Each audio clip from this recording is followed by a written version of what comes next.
Ya, pemirsa, terima kasih Anda masih terus menyaksikan Prime Time Talk. Saya akan kembali ke Bob Hasan, kuasa hukum Komjen Budi Gunawan. Kalau terakhir tadi kita bertanya, ini motivasi dari mengajukan pra-peradilan ini adalah untuk mempermasalahkan penetapan status tersangkanya atau menyediakan panggung untuk mengungkap hal-hal lain yang akan menambah drama dalam kasus ini?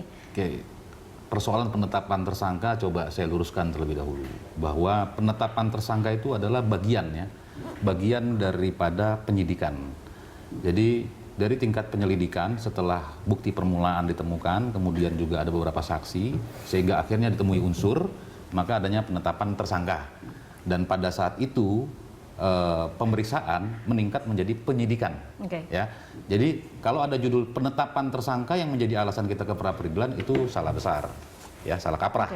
Jadi persoalan kembali kepada tadi ya, bahwa adanya penyidikan sampai dengan penuntutan, ditemukan adanya sebuah kerugian, ya kan, maka itu adalah hak daripada penggugat atau pemohon. Ya. Secara umum bagaimana tim Budi Gunawan akan membuktikan bahwa telah terjadi kerugian? Kita tidak perlu dibuktikan hal tersebut, cuma tadi kembali pada adanya ungkapan drama-drama, ya. Ini akan terkait, ya. Artinya begini. Seorang Bapak Presiden yang mewakili sebagai lembaga eksekutif di Republik ini membuat usulan, dan usulan tersebut dibuat berdasarkan perundang-undangan, ya kan? Kemudian diterima oleh DPR RI, sebelumnya adalah Komisi 3, kemudian diparipurnakan dan menghasilkan persetujuan atas usulan tersebut. Di tengah-tengah itu sudah ada penetapan tersangka, tapi di tengah-tengah tersebut sudah ada penetapan tersangka. Jangan lupa ya, bahwa KPK itu adalah lembaga pemberantasan korupsi, ya, bukan sebagai lembaga screening. Oke, ini jangan lupa ya. Inilah yang dimaksud oleh Bapak tadi sebagai kesalahan. Ya, ketika ternyata tanda merah itu ditegaskan kepada Bapak Presiden tetap mengirim usulan ke DPR RI, ini menjadi sebuah arogansi ego sektoral. Ya kan? Ini kesalahan. Ya. Akibat seperti ini, maka profesional dan profesionalitas pemeriksaan kami ragukan selaku kuasa hukum. Dan apa ujungnya? Bahwa hukum itu adanya satu kepastian, adanya satu keadilan, adanya satu kemanfaatan. Itu kalau dihubungkan dalam teori hukum semuanya akan bertemu. Ujung-ujungnya akan kita ketahui sebenarnya salahnya di mana. Apa sih yang ditemukan oleh tim kuasa hukum BG? Di dalam melakukan pencarian fakta-fakta itu, apa yang ditemukan oleh tim kuasa hukum BG? Tadi saya katakan, ketika sudah ada usulan yang diberikan dan disetujui atau disepakati oleh DPR RI, ya, itu kan sudah memiliki hak konstitusional, Pak BG. Ada kerugian di situ terhadap penetapan tersangka itu tadi. Ya, akibat itulah maka kita melihat bagaimana beliau-beliau di KPK ini bisa memutuskan sebagai tersangka. Analisis kita kan boleh, ya, melakukan hal tersebut. Lalu apa yang ditemukan? Yang kita temukan adalah proporsional dan profesional temuan alat bukti yang tidak diperkuat oleh saksi pro justisia. Artinya? Itu jelas, ya.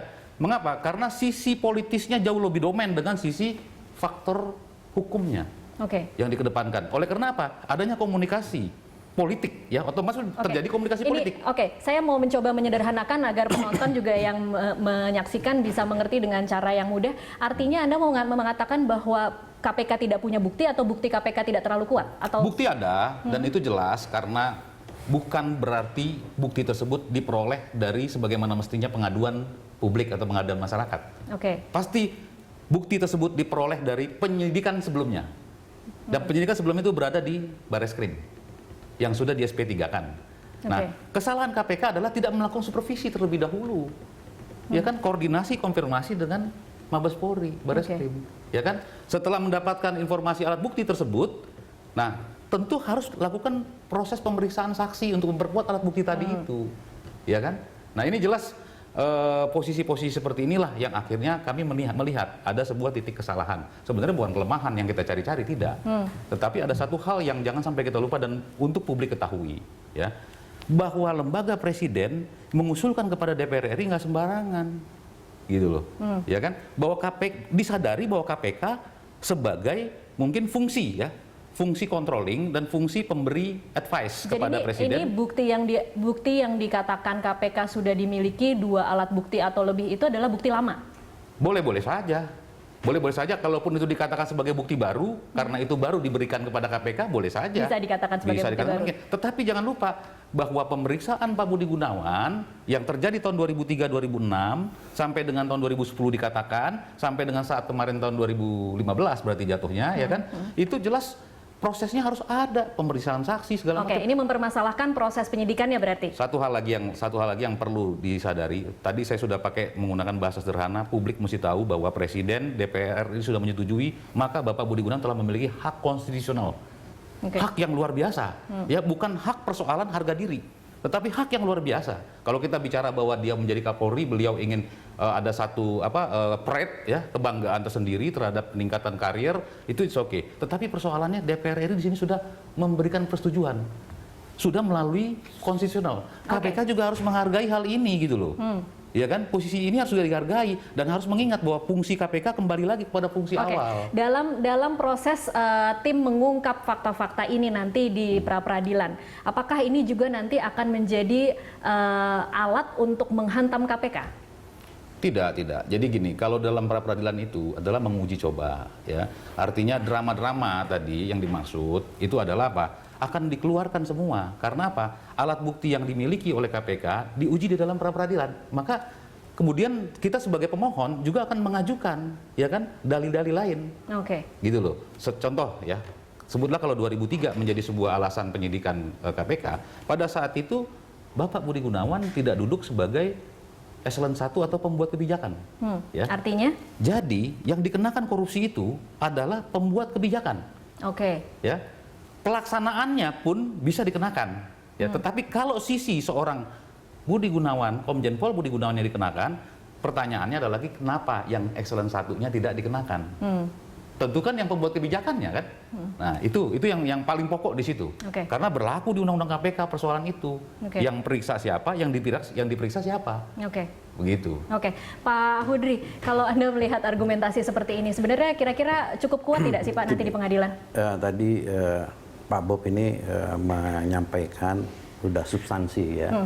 Artinya nanti itu kan di sidang, ya, bukannya di pra-peradilan, yang menyatakan apakah Pak Budi ini, ya, hanya satu-satunya orang yang bersalah, apa enggak, kalau enggak ini ada pihak lain yang bersalah, atau apakah enggak ada pihak lain yang juga ikut menikmati dan bertanggung jawab terhadap ini, kita nggak tahu.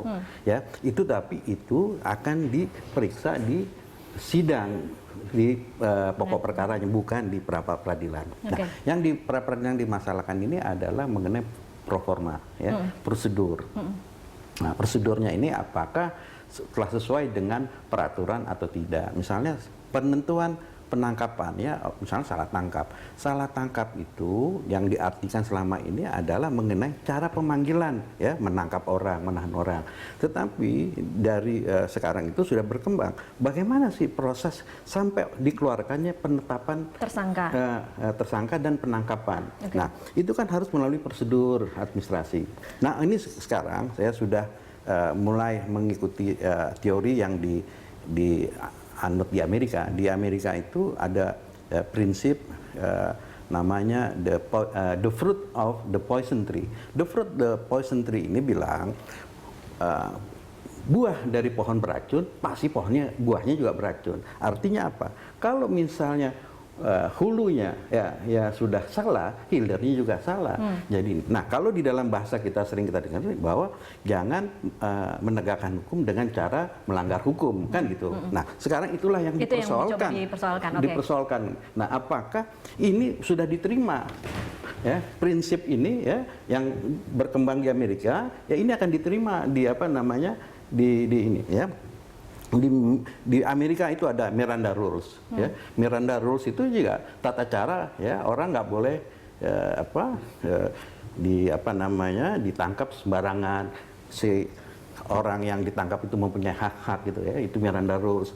Nah, Miranda Rules itu berangkat dari teori habeas corpus. Habeas corpus itu sangat prinsip yang sudah lama di zaman Yunani dipakai, ya. Itu jadi, nah, sekarang kita mulai pakai ini gitu loh. Sekarang karena ini ingat, ya, KUHP itu dibuat di zaman Orde Baru, ya. Sekarang di zaman yang sangat demokratis, ya, di zaman yang hak asasi betul-betul secara konsekuen dilaksanakan.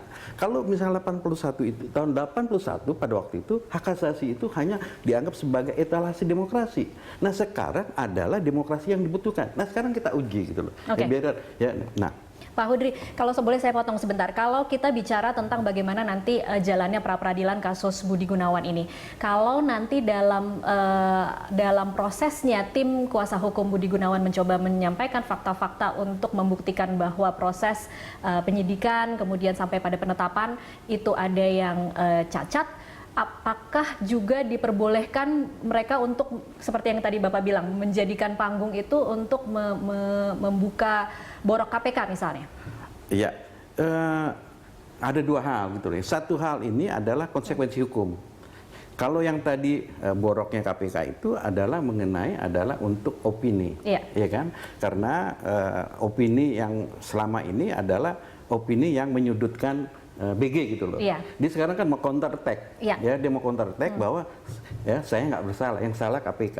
Itu sih sah-sah aja ya. Yang artinya sah-sah saja ya. Ya ini apalagi misalnya ini adalah calon Kapolri, ya kan bukan seorang polisi pangkatnya rendahan gitu loh. Ini adalah ini dan ini menyangkut wibawanya presiden yang tadi sudah disebut, yang sudah ini, ya kan? Ini saya kira memang ya kalau dilihat dari kacamata politik, ya, hukum politik ini memang ada suatu permasalahan. Tapi kita jangan terlalu ke sana lah ya. Ini, jadi saya menganggap apakah mungkin ini ada hubungannya dengan yang tadi Bapak katakan bahwa kalau kita bisa melihat bahwa proses penetapannya salah atau ada terjadi sesuatu yang cacat dalam pimpinan KPK ketika memutuskan menetapkan sebagai tersangka, kemudian produknya juga bisa dikatakan salah gitu. Jadi gini, ya saya nggak tahu ya, mungkin ya. Ini sekarang kan mau membangun image.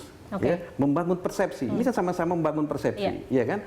Ini ya sekarang Polri dalam hal ini misalnya diwakili oleh Pak Gunawan, ya dia juga mau bikin persepsi bahwa saya benar, KPK yang salah. Ya kita ini kan sekarang kita lihat gitu loh ya. Nah, tapi dalam situasi ini kan tentu harus ada dalam rules, dalam ruang yang diatur oleh hukum, jangan melanggar hukum. Ya kan ini hukum itu yang dipakai untuk. Pertanyaan selanjutnya adalah bagaimana nanti hakim harus memutuskan ketika dia disuguhi oleh fakta-fakta yang mungkin akan bermain di area yang abu-abu, tapi nanti dijawab di segmen selanjutnya Bapak. Kita break dulu, pemirsa tetaplah bersama Prime Time Talk, kami masih akan kembali saat lagi.